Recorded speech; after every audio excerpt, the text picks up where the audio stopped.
é o fraco, Manuel Alves Moreira da Rocha.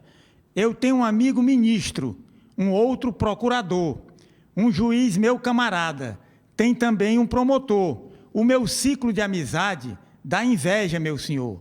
Ministro da Eucaristia, um procurador de briga, um promotor de eventos que vive fazendo intriga, um juiz de futebol que apita a terceira liga. A TV Dedê, a TV da casa de vovó Dedé, apresenta Zé Soares, 11 e um tiquinho de nada. Um programa que conta histórias de vida com humor, poesia e descontração.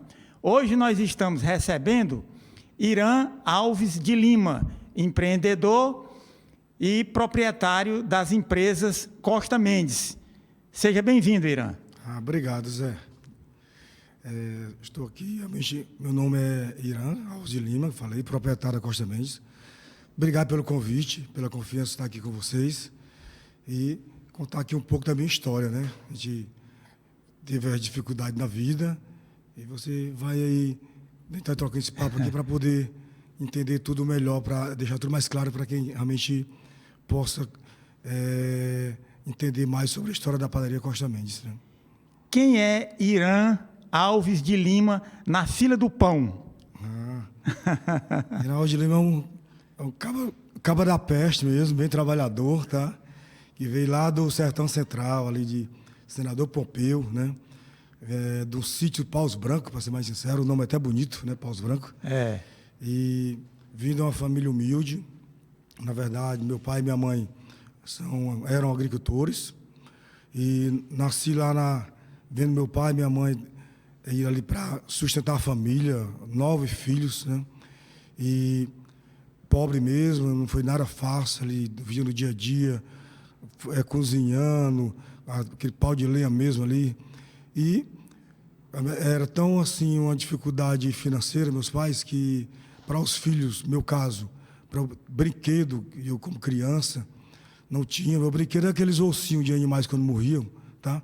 Tinha que brincava, eu fazia, ali era a vaquinha, ali era o bezerrinho, né? E a bila era uma castanha, né? Era castanha. Fazia também aqueles cavalos de talho de carnaúba, né? Eu também brinquei muito. Cavalo de talho de carnaúba, fiz muito, né? Pegava aquele lata de leite, né? E colocava areia dentro e fazia uns carrinhos, né? Para andar. Era. A bola era aquela de meia, né? Que a gente... Bola de meia. Bola de meia, então assim, muito interessante. Que na verdade dá saudade, né? Eu acho que isso aí dá saudade. Embora que eu cheguei aqui na capital com 10 anos de idade, né? Meu pai realmente cansou de tanto ver os animais pouco que ele tinha morrerem de fome, devido à seca. A seca. Aí a dificuldade que ele tinha. Ele viu que era necessário que não dava mais, né? Para sustentar a família naquela vida tão precária, né? Ele foi desbravador no sentido de não conhecer a capital. Apenas um amigo dele disse: rapaz, meu pai é João, né? Disse: João, vem aqui que é bom. Eu me dei bem, aí papai, se tu deu bem, eu vou dar bem também. O papai veio para cá e deu certo. Veio com toda a família. Trouxe até os cachorros e o galo. Trouxe todo mundo. Galinha, trouxe realmente. E aí, quando vocês vieram para cá, vocês foram morar onde? Papai veio para cá, na verdade, esse amigo dele morava no bairro Montes, aí indicou o papai comprar uma bodega, né? Bodega mesmo. Certo. Papai comprou essa bodega, depois de uns certos meses, aí veio o restante dos filhos, né? Eu, mamãe, etc. E a gente começou ali do zero, pequena bodega. Eu disse que trouxe as galinhas, trouxe meu pai com medo de não passar fome aqui. Rapaz, pelo menos carne para comer durante alguns meses, eu vou levar alguma galinha, né? Eu acho que trouxe aquele garajal, né? Garajal de galinha, né? E não tinha, a casa que morava era pequena demais, você esticasse os braços, batia na porta. Então, botou os garajal de galinha na calçada, uns 5 garajal de galinha, e aí foi passando, e deu certo lá com a pequena mercearia. Então, nesse tempo, você já ajudava o seu pai na mercearia? Nesse tempo, eu aprendi assim, por eu ser muito jovem, 10 anos de idade, eu, até ali 10 anos, eu observava, ficava ali atrapalhando, né?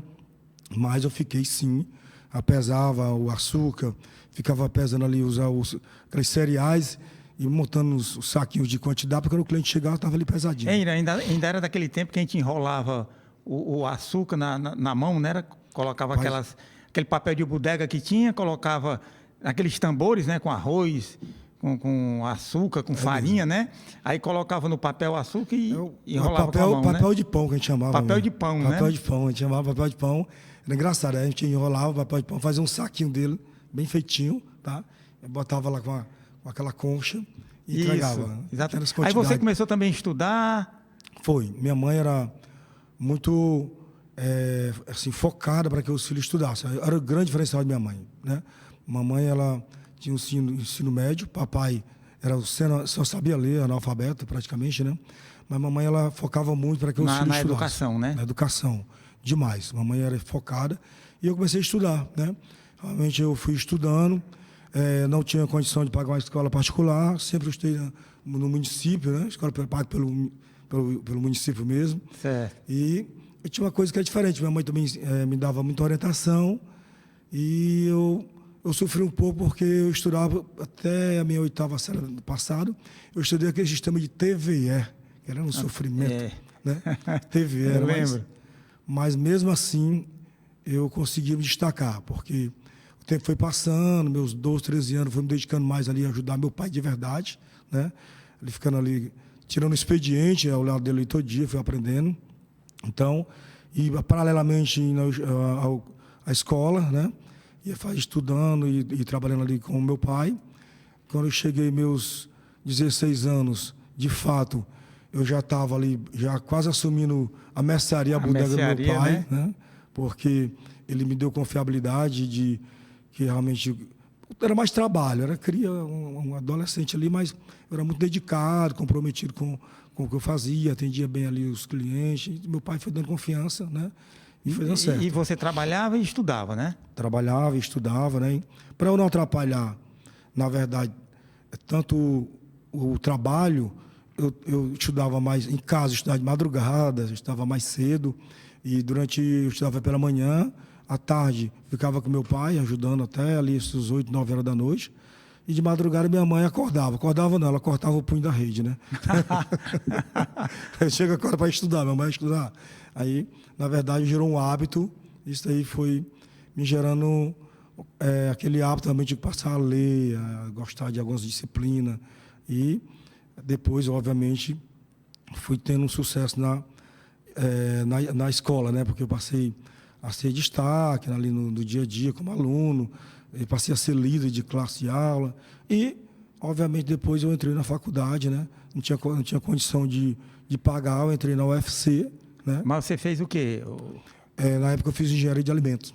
Engenharia de alimentos. E foi o que me conduziu aonde eu estou hoje. Mas aí, engenharia de alimentos, que ano foi isso que você veio para cá, que vocês vieram, a família de vocês veio? Nós viemos aqui em 1980. Em 80? 80. Papai pra cá, 80. Mas você fez o 80, cursinho... Não, 79. 79. Você fez o cursinho para fazer vestibular para engenharia de alimentos?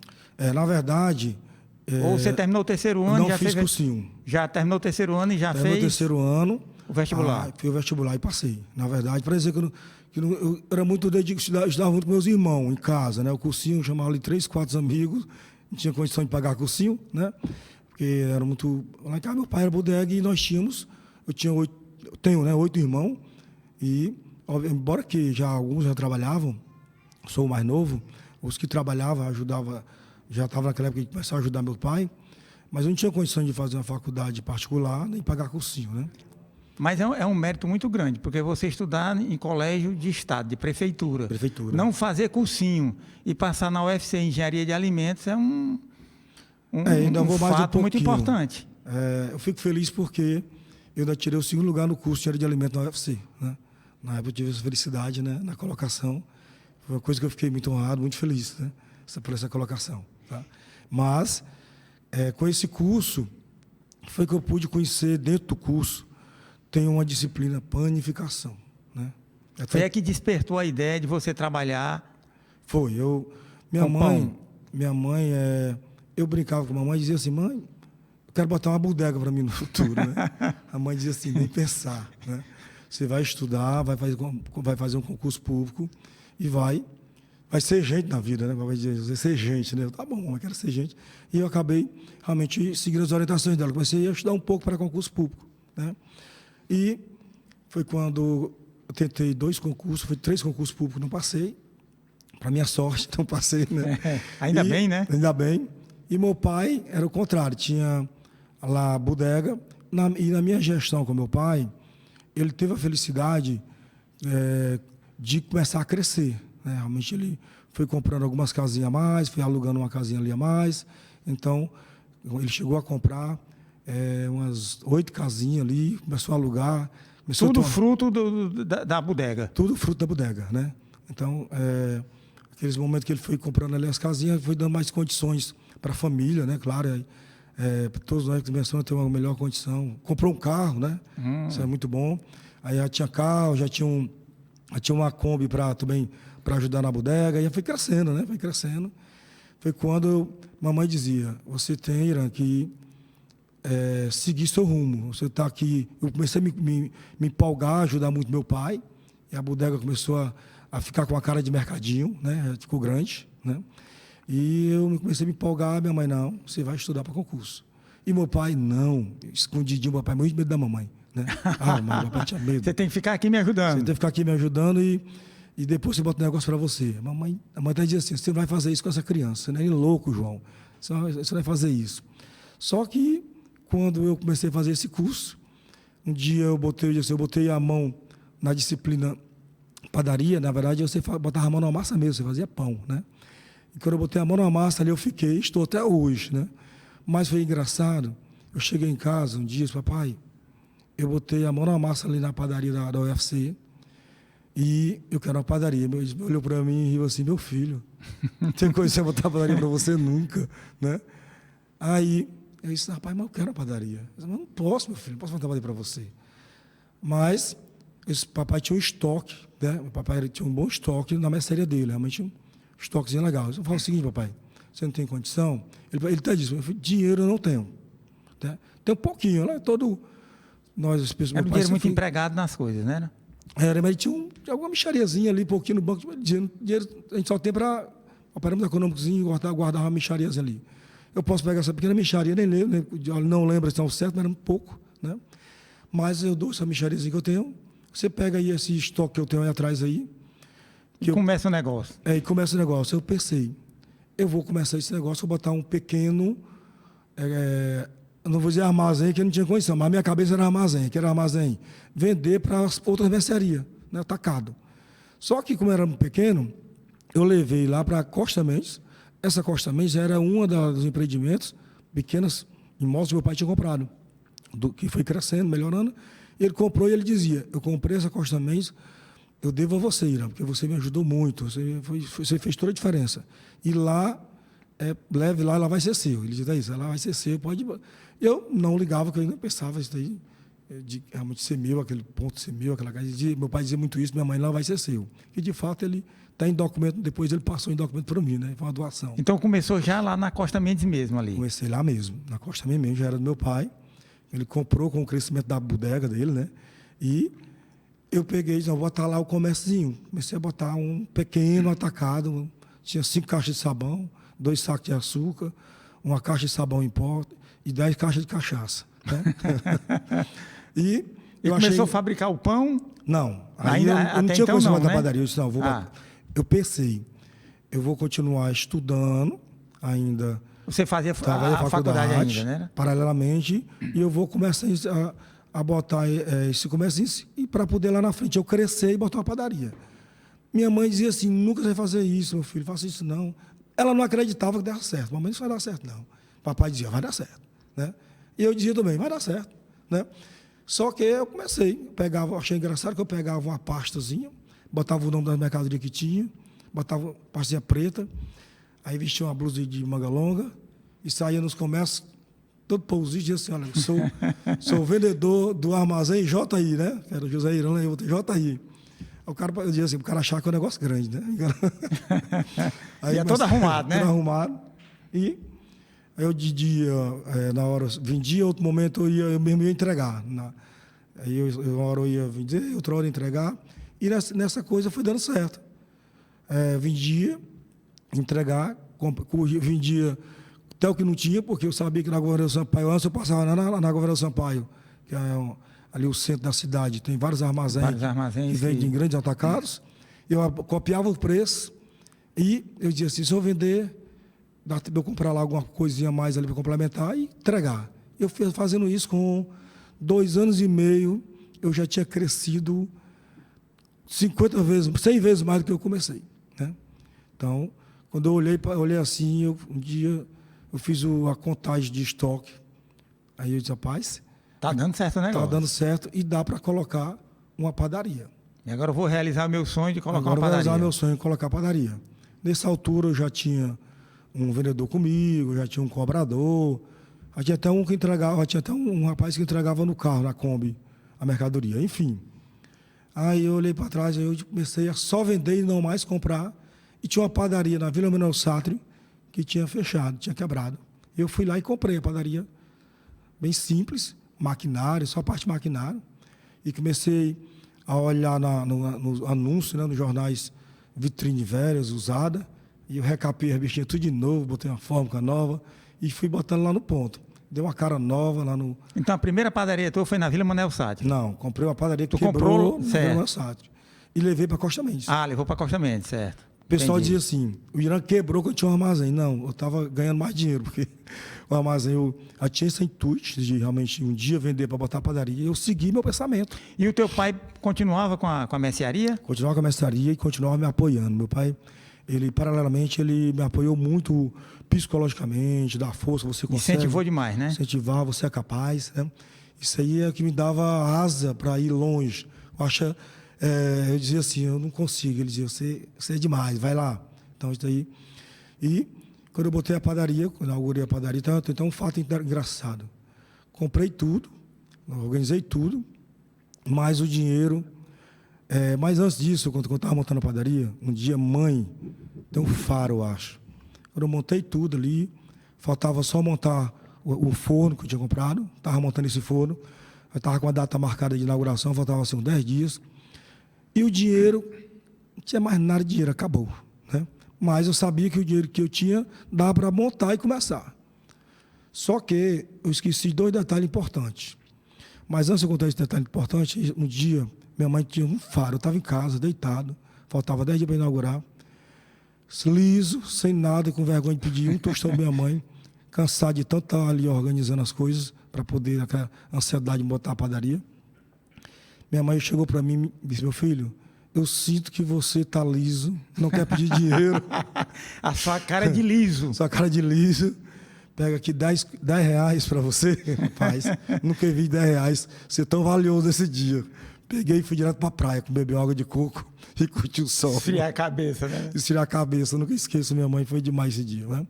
Então, quando eu fui inaugurar a padaria, o dinheiro, nem percebi que de inaugurar não tinha farinha de trigo para comprar. Meu Deus do céu. Mas inaugurou uma padaria sem farinha de trigo? Farinha de trigo não era impossível. Pior, não tinha o dinheiro. E o pior, meu pai tinha me ajudado tanto, com pequenos detalhes a mais, que eu não tinha mais nem cara de pedir dinheiro ao meu pai. Aí o cara do forno, estava montando o forno, olhou para mim, eu contei a história, falei, rapaz, eu estou sem farinha para comprar. O que é que eu faço? Não tenho coragem de pedir dinheiro ao meu pai. Seria se ele tem mais dinheiro para me ajudar. O cara nem conhecia muito bem. Ele olhou para mim, rapaz, eu tenho um grande amigo meu que eu conserto os fornos dele. Vamos aqui no meu carro comigo que eu vou pedir emprestado por você. Aí, foi mesmo, cara. Rapaz, vai fazer isso para mim, o cara voou. Tá? Ele pegou, foi lá. Aí ele pediu 5 sacos de farinha emprestado. Tá? Esse rapaz contou a minha história. Aí o cara me prestou 5 sacos de farinha e comecei a padaria, inaugurei. Né? Aí começou, né? Você sabe, aí quando começa a padaria, aí começa a história. Comecei com pequena, com 8 funcionários, né? E tendo dor de cabeça, com a gestão de pessoa, né? Experiência. Pois é, isso é que eu queria te perguntar, porque eu tenho um amigo que tem uma padaria dessas tradicionais no bairro lá que eu moro, e ele me contando da dificuldade, né? Porque ele acordava 2 horas da manhã para poder assar o pão, aí o padeiro não vinha, né? E ele, muitas vezes, pegava o carro, ia na casa lá do padeiro, aí perguntava para a mulher dele, a mulher disse, não, ele saiu desde ontem para farriar, não chegou ainda. Aí ele ia na casa de outro, também não estava, e às vezes ele mesmo ia assar o pão, porque é uma responsabilidade muito grande, né? Que as pessoas, pela manhã, que vão trabalhar, levar o filho para o colégio, que é o pão, né? Chegar numa padaria e não ter pão, você passou por muita dificuldade nesse sentido, assim? Na verdade, às vezes eu penso, aqui em Fortaleza hoje tem 2.400 padarias. Tem quantas padarias? 2.400. Então, eu acredito que não teve nenhum dono de padaria que tenha sofrido nesse sentido mais que eu. Acho que os caras, os padeiros, olharam tudo para mim e disseram assim, todo final de semana ou meio de semana eu não vou trabalhar para o Irã ir atrás de mim. Eu não esqueço às vezes, quantas vezes, final de semana sagrado, de domingo, eu estava batendo na porta de padeiro que eu conhecia, do que eu não conhecia. Chegar na padeira, não está aqui o padeiro, está bêbado às vezes. A mulher dele dizia assim, ó, tem um fulano, o compadre Zé, acolá, daqui a 10 quadras, lá no Parque São José, Bom Jardim, no meio da... Ia bater lá? Ia bater lá. Chegava, tinha dia que eu começava a procurar um padeiro 10 da noite, chegava na padaria 1 hora da madrugada. Era mesmo? Eu sofri muito atrás. E tinha que chegar com bem jeito, né? Às vezes até se humilhando para o cara ir lá para poder fazer o pão. Até não, me humilhava, meu amigo, por gentileza, por favor, entenda a minha situação, meus clientes não podem ficar sem pão, a padaria abriu, está com pouco tempo. Então, assim, essa circunstância, passei demais de sofrer. Na verdade, isso daí eu digo, sem dúvida, não tem nenhum dono de padaria hoje que passou o que você passou. Que eu passei, que era demais. Até mesmo quando eu fui crescendo um pouquinho, eu achava que os caras não gostavam de mim. Eles, olha, de domingo, um dia de domingo eu estava no aniversário de um grande amigo meu, né, do filho dele, perto da padaria. Não ia longe não, porque eu tinha medo de ficar distante da padaria. Uma bronca, né? Uma bronca. O aniversário, cedo da noite, a minha irmã ficou na padaria por mim, para esse aniversário, 7 da noite de domingo. E eu ficava atento. Quando eu dei de conta, foi a mensagem chegando. Não, o padeiro não veio. Pixe. Aí deixei lá, esse momento que eu estava lá, raramente eu ia, nunca era raro isso. E fui atrás de padeiro para variar, né? Mas um dia eu disse, não vou mais sair para lugar nenhum. De domingo, a ficar na padaria mesmo, eu não tinha mais nem perigo, nem só se eu adoecesse. E nunca adoeci. Irã, assim, lazer praticamente no começo você não tinha, né? Porque se trabalha de domingo a domingo, né? Em padaria, né? O lazer é muito raro, né? Por conta disso, né? Meu começo ele foi muito doloroso. Eu sempre gostei de trabalhar, meu pai e minha mãe sempre foram muito trabalhadores, né? E, porque é doloroso, quando eu comecei a padaria, nos primeiros, primeiros 2 anos, eu acho que assim, o mais precário é o que você não entende direito dos processos, não entende direito. E eu dizia assim, só tem um jeito de compensar essa falta de conhecimento de planificação, é trabalhar redobrado. Então, eu entrava, abria às 5h30 da manhã e fechava a padaria às 11 horas da noite, né? Então, de domingo a domingo. Por exemplo, eu fechava domingo 10 horas da manhã e abria 10 horas da manhã e abria às 5 da tarde. Então, isso de domingo a domingo, não fechava nenhum dia do ano. Então, eu trabalhava demais. Isso eu fiz durante 15 primeiros anos da padaria. Então, para mim, era 100% só trabalhar, né? Então, assim que eu tenho... Então, um gaiato, eu acho uma história aqui que eu acho legal. Eu dormia dentro da padaria. Depois de 2 anos, eu vi que a padaria não estava dando lucro. Tá? 2 anos e meio, 2 anos e 8 meses. Eu trabalhava. E não via resultado, né? Não via resultado. E você sabe, que você vê que a coisa não dá resultado, é um estímulo muito grande. Isso. Aí eu olhei para trás, rapaz, e minha mãe me incentivava muito. Meu filho, desista, né? Incentivava e meu pai desistir, né? Desistir. A mamãe não queria. Mamãe dizia assim, você tem que estudar. Para ela não se conformava de que padaria fosse algo para mim que desse certo. Meu pai sempre incentivava sempre. Mas eu dizia, não, chegou aquele dia que eu disse, não dá mais, eu vou desistir. Hoje eu desisto. Aí eu fui falar com meu pai. Passei na bodega do meu pai e, papai, eu tenho que agradecer você demais por tudo, mas não dá mais para continuar na padaria. Aí eu vou contar a história. Então eu brinquei, papai, eu moro com o senhor, aqui na sua casa, não crio um cibite com fome, não dou comida um cibite com fome. Né? Um cibite com fastio. Com fastio, né? E ele disse assim, uma palavra, falei, mas para resumir aqui, ele disse uma coisa, olha, eu não criei filho para desistir fácil assim. Foi mesmo. Aí eu, tá bom. Foi forte essa frase, forte. né? Aí, tá bom. Saí da bodeguinha dele, Já estava boa, a bodega boa, já estava boa. Morava a 2 quarteirões da bodega. Aí eu, tá bom, não vou. Eu pensei, não falei nada para ele, eu não vou decepcionar meu pai. Não vou mesmo. Ali foi um estímulo muito grande, grande. Eu vou pegar logo essa minha rede, vou dormir daquela bodega, ou dentro da bodega daquela padaria. Da padaria. E vou parar para pensar no que eu estou fazendo de errado e consertar. E assim eu fiz. Parei mesmo, achei isso engraçado. Parei, pensei realmente em algumas coisas erradas que eu...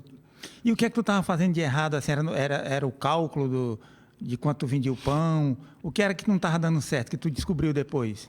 Tinha realmente precificações que eu fazia errada, né? Eu passei a fazer, realmente foi a primeira coisa que eu fui fazer, era pegar a ficha técnica, tá? Mas nesse dia Deus é muito bom, foi muito bom comigo. Pouco dia depois, um momento depois, chegou um rapaz, um confeiteiro lá para falar comigo e me deu uma piada. Ele disse assim para mim, eu mesmo, embora que eu conheço um pouco de laboratório e química, e eu atônico ainda, acho que dos processos de panificação, confeitaria, etc., o confeiteiro chegou para mim e foi fazer hora com a minha cara mesmo. Eu estava sentado, até preocupado, pensando como reverter aquela situação. Ele olha para mim e diz, seu Irã, né? Olhou assim, ele vinha sem camisa, faltou um ingrediente para o bolo. Aí o nome dele era Macuí. Diz, Macuí, paz, faltou vapor. Vapor? Sim, tem que botar vapor dentro do bolo, mas a receita tem vapor. Aí eu fiquei assim, vapor no bolo? É, sim. Aí não, pô, tão louco, meu amigo, onde eu vou comprar vapor, né? Não sei, eu vou comprar vapor, ele aí. Rapaz, quando eu disse isso, esse cara começou a rir, ele era brancoso, riu. Mas rindo aí, a minha ficha caiu. Meu Deus, o cara tá fazendo hora comigo, não era pequena não, era grande, né? Aí esse cara... Esse meu amigo, tem dó de mim, meu amigo, tem dó de mim. Me diga como é esse vapor. Como é que não tem dó de mim, faça essa hora comigo desse jeito, não, que eu sei que você brincando, fazendo hora comigo, que eu não estou entendendo de como fazer bolo. Isso aí me despertou bastante. Eu disse, sei. Vou adentrar na produção, vou conhecer processo produtivo, não só administrativo. Isso aí fez toda a diferença. Peguei realmente a prancheta e fui pegar todas as receitas tintim por tintim, da hora que os ingredientes, processo, entendi. Estudar tudo para poder você entender como é que é a fabricação do Aí sim, eu comecei produtos. A entender de produção, comecei a precificar correto, comecei realmente a comprar os ingredientes corretos, comecei a me preocupar com mais qualidade no produto. Isso depois de quantos anos, Irã? 3 anos. 3 anos. Comecei a fazer isso, 3 anos e meio, e veio o resultado. Aí, a partir daí, tu começou a ter um resultado positivo. A partir daí, eu comecei positivo. A ver resultado positivo. Comecei a ver dinheiro sobrando. Aí sim, eu vi dinheiro sobrando. Quer dizer que 2 pessoas importantes aí, né, que eu estou vendo aqui na nossa conversa. O seu pai, porque se o seu pai tivesse assim, meu filho, desista, vem aqui para a bodega trabalhar comigo, tu tinha parado ali mesmo, né? Sim, o teu pai te incentivou. E o Bacurim, né? que começou a fazer hora contigo e foi a partir daí que você se interessou em estudar o produto para poder entender. Comecei a estudar o produto, comecei a ler mais sobre ingredientes, aí comecei a entender mais, realmente mais ainda, aí começou a ver, surgir realmente fluxo de caixa, né? Assim, aí foi quando eu comecei a ver as oportunidades de mercado, eu comecei a botar pão em pacote, surgiu no mercado, pessoal vender pão no grito, né? Comecei a ganhar dinheiro também, eu peguei uma Kombi. Como é o pão no grito? Você passa e... Cara, olha o pãozinho, na época as coisas 50 centavos no pacote, somente 50 centavos, pão gostoso, barato, higiênico, é aqui. Então, eu saía na Kombi, comprei uma Kombi e saía vendendo pão no grito, olha aqui, pão gostoso. Tu mesmo fazendo a Eu mesmo propaganda. sabia, botei aquele alto-falante em cima da Kombi, microfone, e saía gritando. Olha o pãozinho, 5 horas da tarde eu pegava a Kombi, 6 horas, e saía vendendo nas ruas. E enchi o carro de pão, biscoito, e aí saía oferecendo e vendia tudinho, e foi dando certo também. Pouco mais botei mais outra Kombi, botei 2. Depois não estava mais vendendo, eu mesmo não saía mais, eu estava mais só administrando mesmo, que também precisava administrar melhor, né? E isso aí ajudou bastante, né? Essa venda de pão no grito ajudou muito. Aí reformei a padaria, né? É interessante que, por exemplo, no tempo que eu era adolescente, eu ainda peguei você vendendo pão num cesto, numa bicicleta, amarrava, porque nesse tempo a padaria era longe, ficava longe da minha casa, né? tinha poucas padarias, e você pegava uma bicicleta, botava um cesto, botava o pão, cobria com a lona, né? Sim. E saía entregando nas casas, né? Esse tipo eu não peguei, mas eu peguei botando no cesto e entregando nas mercearias. Nas mercearias.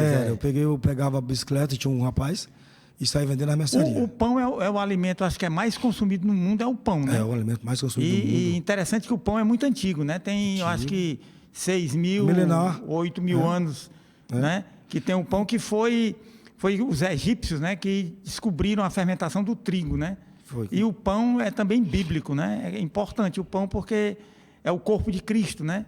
E na Santa Ceia, Jesus distribuiu o pão com os apóstolos e tal. Agora, qual é o carro-chefe do pão? É o pão francês? É o que vende mais, né? Hoje é o que mais... Hoje não, sempre, né? Pão francês e em seguida vem o pão sovado, né? Que é o pão muito consumido também, né? Tem os outros, né? Tem uma variedade muito grande, né, Irã, de pão, né? A variedade de pães. Hoje nós temos uma média de 180 variedades de pães e de confeitaria, tudo. Hoje é fabricado na Costa Mendes 1.800 produtos diariamente, né? É mesmo, Irã. Mas completando só aqui, rapidamente aqui para entender um pouco mais, quando a padaria começou a crescer, eu me preocupei onde eu entrei com a confeitaria, né? Eu vendia muito só pão, a confeitaria era muito pequena, era mais biscoito, um bolinho ali, e eu tive a ousadia de botar uma confeitaria, comprei uma ilha, né? Vitrines de ilha para poder botar a confeitaria. E foi aí que deu um boom, grande... Né? Foi, naqueles momentos ali eu sonhava, um dia eu pensava assim, um dia essa padaria ela vai ser uma das melhores do Brasil, e vai ter aqui gente entrando e comprando. Eu vi assim pessoas importantes entrando na empresa. Eu sonhava mesmo, eu sonhei acordado, né? Que isso, graças a Deus, pode dizer que isso hoje se concretizou-se, né? Então, tinha um detalhe interessante, que quando eu comprei as vitrines, eu vou encher de quê essa vitrine, né? Foi quando comecei a botar bolo, comecei a botar umas tortas, e as tortas não vendia, perdia-se. E eu tive uma ideia de criar um produto diferente, né, que é os kit festa, né? Esse kit festa foi uma inovação tua, né? Porque não existia, né? Pronto, realmente não existia. E como é que tu teve esse insight, Eu vi que tinha essa necessidade. Eu vi que o cliente comprava a torta, depois comprava salgado, depois comprava um docinho, né? E eu disse, não, se eu pegar aqui e montar essa opção de o cliente levar torta, salgado e docinho e dar um desconto para ele, vai impulsionar a venda, né? Com o desconto, com certeza, ele vai logo... Aquele que ia levar só a torta, vai levar logo esse kit, os três, e o refrigerante junto. Também tem refrigerante no kit. Então, e isso, na verdade, foi um diferencial para a Costa Mendes, que hoje, na verdade, faz esse diferencial. Mas, na época, quando eu comecei, lógico que tudo tem dificuldade. Quando eu coloquei o kit, até que não vendia muito, aí eu comecei a fazer panfletagem, comecei a pintar os muros. A divulgar mais, divulgar. Né? Aí, sim. A mostrar a importância de comprar o kit, que sai mais em conta de você comprar individualmente, né? Para fazer... Foi, o cliente achar... Também tinha um desconto, né? Que esse desconto, por ser mais barato, incentivava o cliente a levar realmente o refrigerante, levar o salgadinho, levar a torta, que é menos tempo, né? Era completo para ele e fazia com que a empresa gerasse maior valor agregado de venda.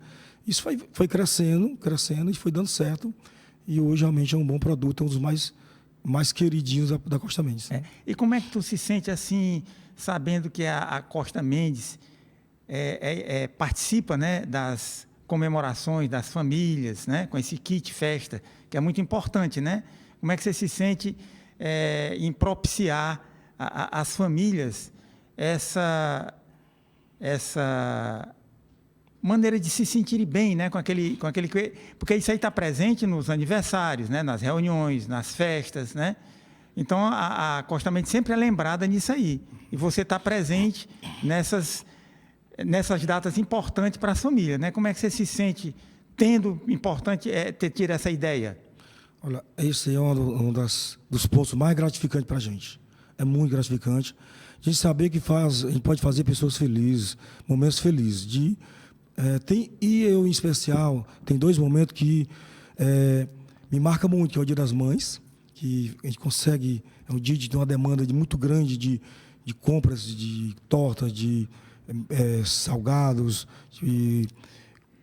também pratos de cozinha e Natal. Então, isso me deixa muito feliz, eu fico muito feliz mesmo de saber que a gente consegue fazer realmente pessoas felizes, comemorar em família e a Costa Mente estar ali junto nesse momento. Isso é gratificante demais. É porque eu estou numa idade, você ainda é um jovem, né? Eu estou numa idade, a gente vai ficando velho. Obrigado, e quando a pessoa diz uma palavra, uma frase, a gente fica se lembrando, eu fico me lembrando de alguma história, né? Aí tu falando em bolo, eu me lembrei que na Praça Zé de Alencar, na década de 70, 80, tinha aquelas bancas de bolo ali na Zé de Alencar, os ônibus eram tudo lá, né? Porque não tinha terminal, então as paradas de ônibus eram lá. A gente pegava ônibus em qualquer bairro, descia na Zé de Alencar, final de linha. E tinha um pessoal que vendia bolo, né? Nas calçadas, naquelas banquinhas com bolo. Aí disse que chegou um cara lá, aí olhou assim e disse, me dê um pedacinho desse pé de moleque. Aí o cara abandonou assim, cheio de mosca. Isso não é pé de moleque não, isso é Luiz Felipe, né? E eu me lembrando que o pão, né? O pão é muito gostoso, né? Pão, né? O pão é muito gostoso, né? De manhãzinho, um pãozinho quente com manteiga e café. Cheirinho dele, né? Ave Maria. Então, até pensei, aquele cheiro do pão quando está sendo fabricado é muito gostoso, né? Será que alguém já teve a ideia de criar um aromatizante com o cheiro do pão? Já existe? Existe. Hoje a gente compra com facilidade no mercado hoje um aromatizante para poder botar na loja e estimular a compra de pão. Rapaz, né? aí é bom demais, né? Tem o cheiro dele realmente é natural e tem um artificial, né? Dá para hoje fazer esse. Aí falando de café com pão, né? Eu me lembrei também na história, diz que aqui na Praça de Alencar, Praça do Ferreira, teve um concurso de repentista, né? E chamaram duplas de cantadores, né? Aí veio dupla de todo canto, né? Dos interiores e tal. E fizeram um palco, tinha um pessoal assistindo lá, a plateia assistindo, e era sorteado um tema, e a dupla de cantadores tinha que fazer o verso na hora, de improviso, né? E ganhava aquele verso que fosse mais inteligente, né? E aí chamaram fulano de tal e fulano de tal, os dois cantadores subiram, aí o Seito num saco, sorteou lá o tema e disse ecologia. Aí os caras faziam um verso sobre ecologia, né? Aí fulano e fulano, aí outro cantador vinha, aí aquecimento global, né? E aí chamaram uma dupla do interior que não tinha nem energia lá no povoadozinho que ele morava, não tinha internet nesse tempo, os caras por fora de tudo, né? Sim. Aí a dupla subiu lá no palco, aí puxaram lá sortearam lá o tema e deu a queda da Bolsa. A queda da Bolsa em 1929 nos Estados Unidos, né? Que houve uma convulsão mundial, né? Aí os caras sabiam que diabo era a queda de Bolsa, né? Aí um olhou para o outro e disse, compadre, isso é muita besteira, um tema desse. Nós já ganhamos. Aí ele disse, tu começa ou eu começo? Ele disse, não, pode começar, compadre, uma besteira dessa. Aí o caba pegou a viola e disse assim, fui à Praça do Ferreira para tomar café com pão. Aí o outro disse, passou uma mulher correndo, gritando, pega o ladrão. Eu me agarrei com o caba e a bolsa caiu no chão. Nada a ver, né? Mas, assim, eu não conheço, pelo menos gente que não gosta de um cafezinho com pão, né? E é gostoso demais, né? É bom demais. Pão é bem-vindo, né? Todo horário de manhã, no cheiro à tarde, né? É bom demais. Eu queria pedir licença para ler aqui os nossos patrocinadores, que nós temos patrocinadores aqui. O programa Zé Soares, 11 e um tiquinho de nada, tem um patrocínio da fábrica de paraquedas, Tô Contigo e Não Abro, da funerária Caixão e Vela Preta e da irmã Xana, que traz seu amor de volta, nem que seja na marra. Me diz uma coisa, ô Irã, aconteceu alguma coisa assim nesse... A padaria, ela iniciou-se realmente em que ano? 1994. Então esse ano vai fazer 30 anos. Exatamente. Nesse período aconteceu alguma coisa traumática, grave assim, que você pensou em desistir, que abalou muito as estruturas? Ocorreu alguma coisa assim, algum fato importante? O sucesso da gente sempre tem muita dificuldade. E dentre várias dificuldades que eu admitindo a Costa Mente tivemos, a pior foi um incêndio. Né? Um incêndio? Foi um incêndio. A gente, um dia, um ar-condicionado ficou ligado e desse ar-condicionado realmente incendiou acabou a loja da Costa Mente total, incendiou-se. Que ano foi isso, Irã? Isso foi em 99. 99. 99, né? Estava em casa quando recebi a mensagem que a padaria estava sob chamas. Quando eu cheguei na padaria, esqueço nunca, fui logo chamando o corpo bombeiro. Quando eu cheguei, que eu vi aquela fumaça saindo pela porta, aquela chama de fogo saindo pela porta da frente, aquela pressão forte, acabando tudo. Deu uma angústia muito grande. Eu baixei, né? a cabeça e acabou tudo, né? Todo o esforço, todo o trabalho, toda a dedicação, tudo que eu fiz aqui acabou, né? A gente realmente, quando o corpo bombeiro entrou, apagou o incêndio, e eu olhei ali e disse, não, agora acabou tudo. Mas, na verdade, dos dias subsequentes, eu levantei a cabeça. Lógico que eu agradeço muito a tudo, mas os meus funcionários naquele momento, eles me chamaram e fizeram a reunião e disseram, não desista, a gente está aqui com você e trabalha até de graça. Os funcionários. E vamos junto aqui que vamos reconstruir essa empresa. E aí foi quando a gente reconstruiu. Alguns fornecedores também me ajudaram, alguns não, vários. E do nada ali, eu acho que quando a gente ficou mais forte, fiquei mais forte. Conseguiu reerguer. E chegou, e nós chegamos hoje, a Costa Mendes hoje, são 4 empresas, 3 padarias e uma indústria de pão. E nós começamos com 8 funcionários, colaboradores. Hoje nós temos 535. 535 funcionários? 535 funcionários hoje, né? Colaboradores. Essa tua indústria, vocês fabricam quantos itens? A gente fabrica 190 itens, só congelados, né? Só produtos congelados. Mas esses itens que você fabrica na sua indústria, você fornece para as suas padarias e mais para algum supermercado? Isso. Hoje a gente fornece para vários supermercados, aqui em Fortaleza, no interior do estado. Todos os supermercados hoje têm uma padaria interna. Essas padarias internas, algumas delas realmente são produtos da Costa Mendes. A gente fornece pão, a gente fornece variedade de pães, né? Pão carioquinha, pão sovado, pão baguete, um bolo, uma torta, um salgado. Tá? Então, assim, a gente fornece todas as variedades de produtos da indústria, tudo isso para supermercados. Então é interessante, só falando no pão francês, que você disse que era o carro-chefe, né, o pão francês. Sim. Só uma curiosidade aqui para os nossos telespectadores.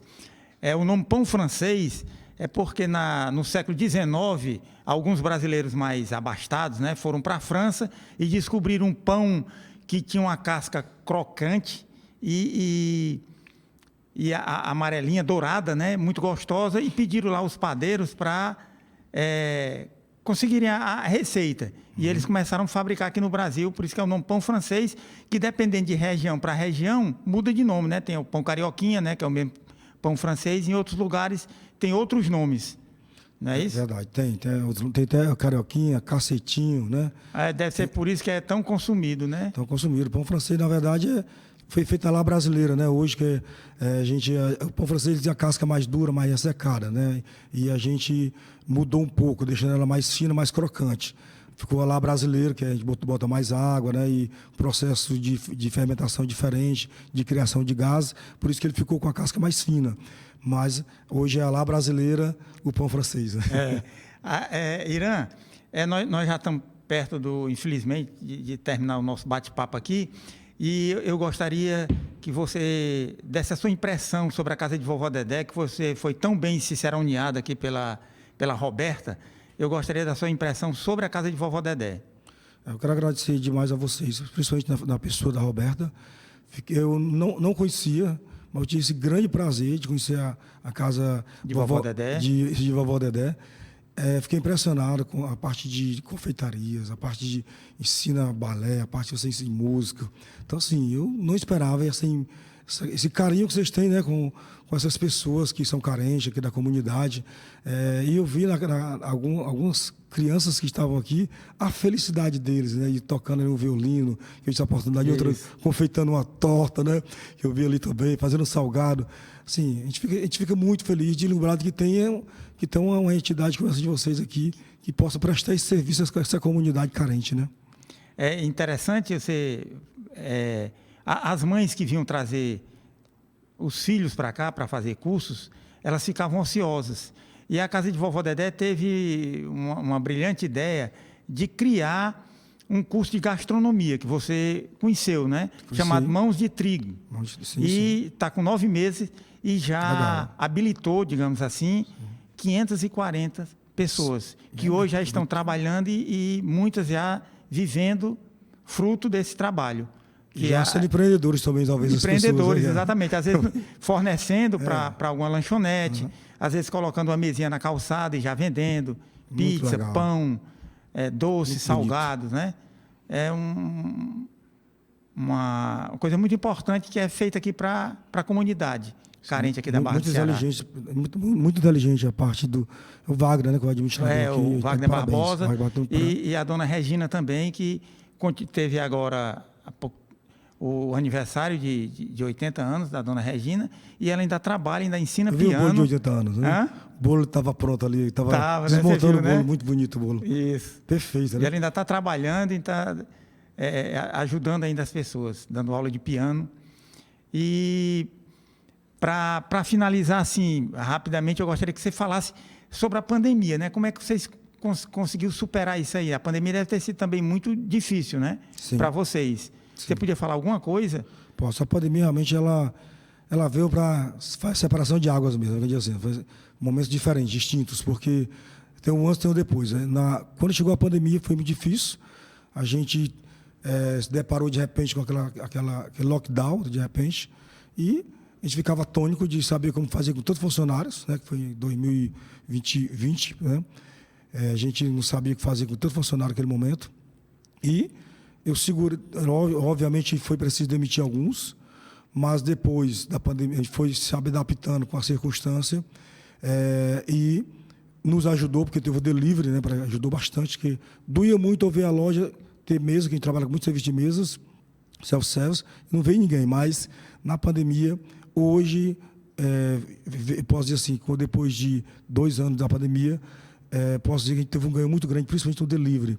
Foi bom nesse ponto. Teve o lado ruim, perda de amigos, conhecidos, funcionários, tá? Isso foi péssimo, mas trouxe conhecimento. Veio a internet, que a gente hoje vende muito online demais, né?